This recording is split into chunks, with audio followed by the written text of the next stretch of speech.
Hello, my name's Mel, welcome to my world, and for those of you that are new to my channel, I'm currently turning this Mercedes Sprinter into an off-grid go anywhere, sleep absolutely anywhere, kind of stealthy camper van.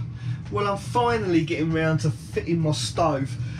Never in my wildest dreams did I ever think that I would be drilling through tiles in a camper van until today.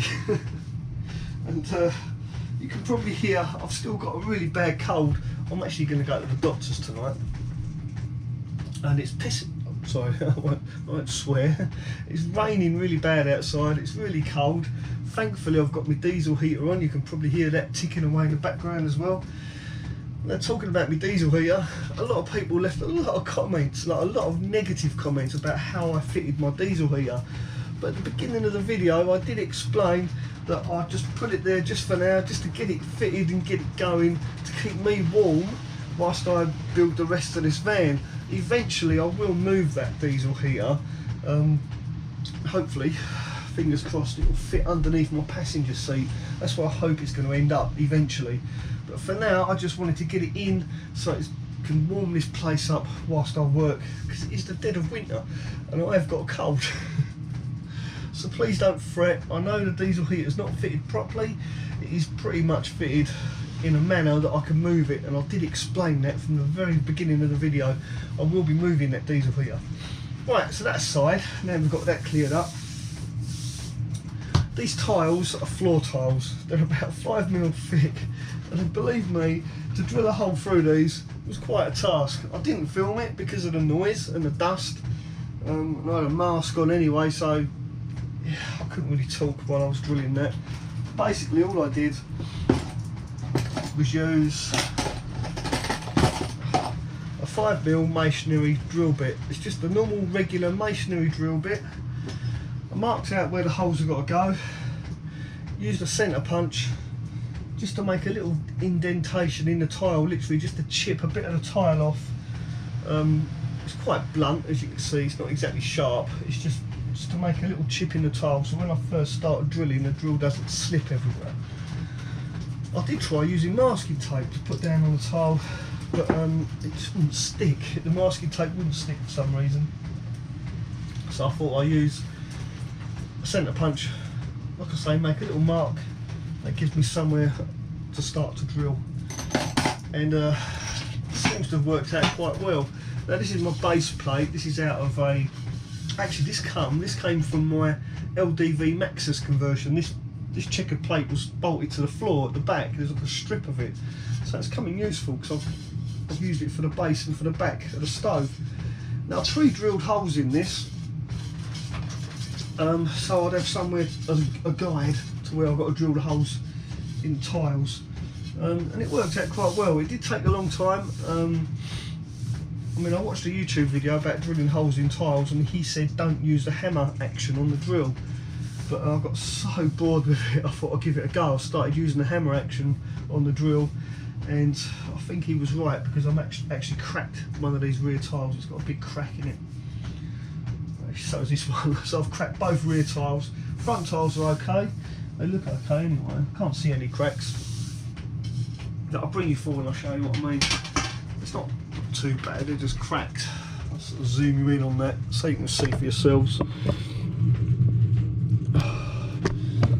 Don't know if you'll be able to pick this up because of the light and the shadows, but you can just see a crack there, which is a shame, but luckily it's going to be covered up with my checkered plate anyway.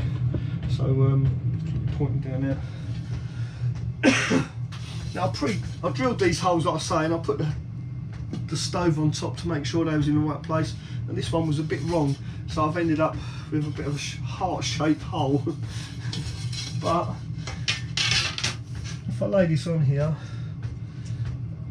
they do look like they line up. I haven't actually tried fitting it yet, so this is a go. Let's have a go. Might be a bit difficult to line it all up. The bolts I'm using, for those of you that are interested, I can find them, are 6mm by 50mm long. Because I know some of you want to know, so there you go, there's a close up of that packet.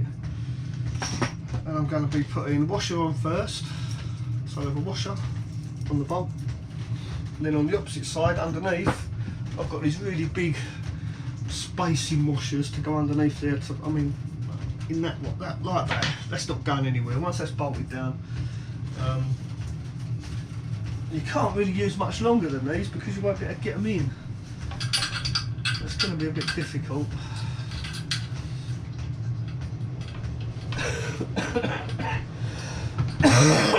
Difficult to nigh impossible. I should have checked this, shouldn't I? I think these bolts are too big. Hang on. What are these? Yeah, these are 6mm bolts. Oh, they do fit. They do fit, so what am I doing wrong? For a moment there I thought I made a mess up. I thought I brought bolts that are too thick. Oh, it's the washer. The washer won't allow me to... Oh, I'll see what's going on. Because it's on an L shape like that, because the leg is like this, the washer won't go into the corner. So it's going to have to be a no washer in the front. Yeah. We'll just try that again just to make sure. Could I be having a blonde moment?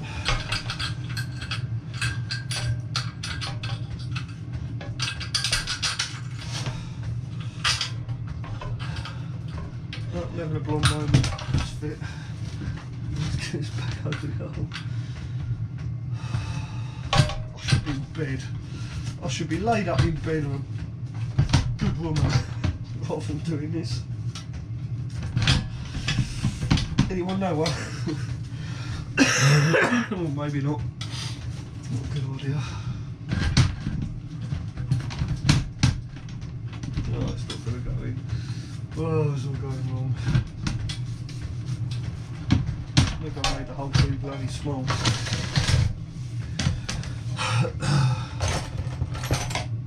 I should have checked that fit first, shouldn't I?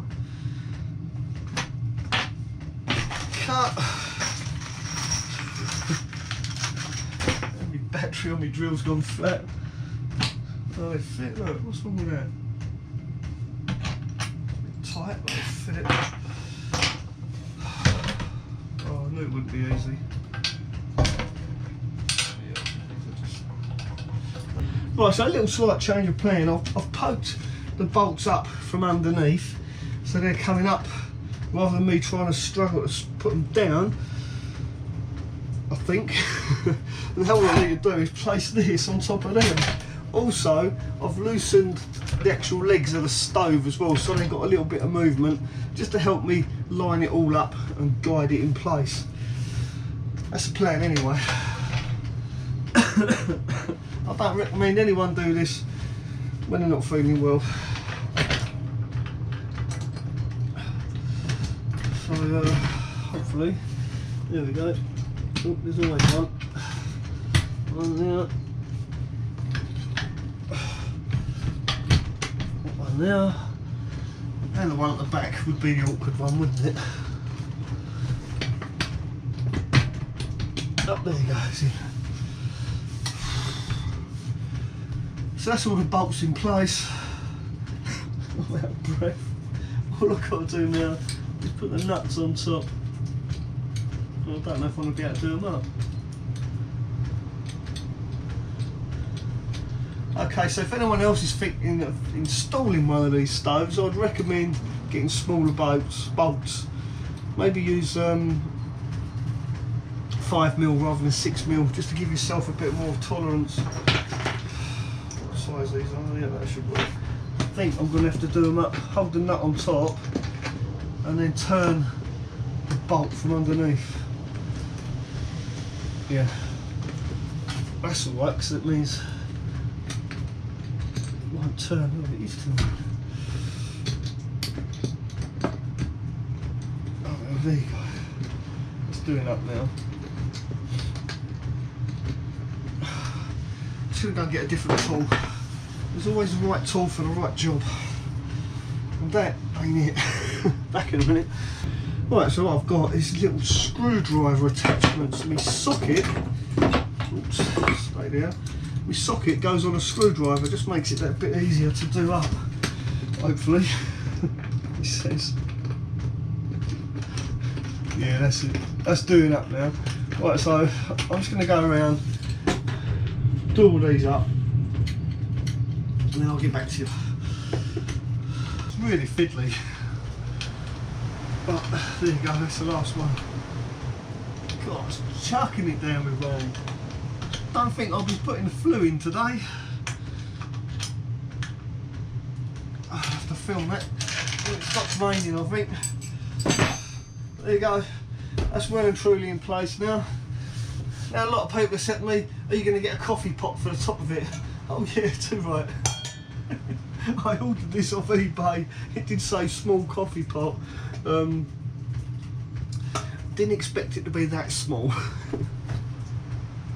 But anyway, right, so now I've got to put the flue in. But like I say, it's chucking it down with rain at the moment, so the flue is going to have to wait for another day. But I will show you something, because I've learned something today about flues, and I'd like to share that with you. Why wouldn't I? Now, like I was saying, I've learned something about the flue industry today. Quite bizarre actually. So this is my flue pipe. It's 3 inches inside diameter. I'll just show you.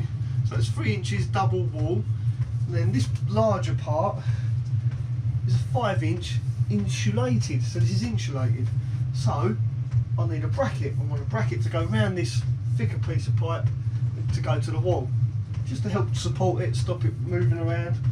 Probably don't need it, but I spoke to a friend of mine who installs wood stoves, and he said, yeah, definitely put a bracket on it. So that's what I've got to do. So I went online and I ordered a 5-inch, because this is 5 inches in diameter, a 5-inch wall bracket for a 5-inch lined flue. Simple, right? You'd think it was simple. This is what I got. So this is the bracket when I opened it when I took it out of the box. So when I took it out of the box, this is what actually came in the box. And as you can see, it's a little bit too big. Even if I close it together, it's still too big. I thought, why have they sent me this? What's all this about? I thought, well, that's alright, I'll cut it down, rebend it, drill another hole in it, no drama, right? Then I looked at the other part, because this is supposed to go on here like this. Right, you get the picture? So this is meant to go around my flue. Now I ordered a 5-inch, I even checked the order, and even on the paperwork it says 5-inch bracket.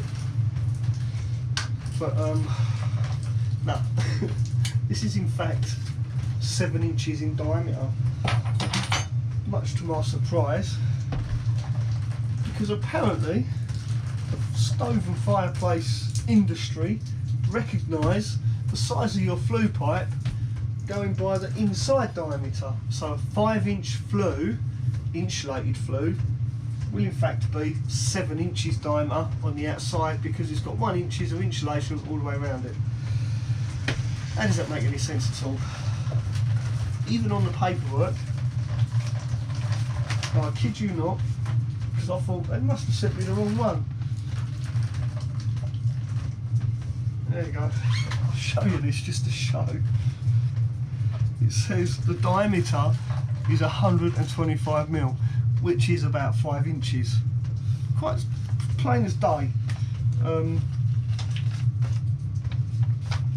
that's all it says on the invoice. So I phoned them up, I said, you've sent me the wrong one. This thing's way too big. And then the woman on the phone, nice she was, nice lady, she then explained to me that a 5-inch flue, or 5-inch insulated flue, will actually be 7 inches on the outside. So that's why I got a 7-inch ring. Makes no sense at all. I ordered a 5-inch ring and I've got a 7-inch ring.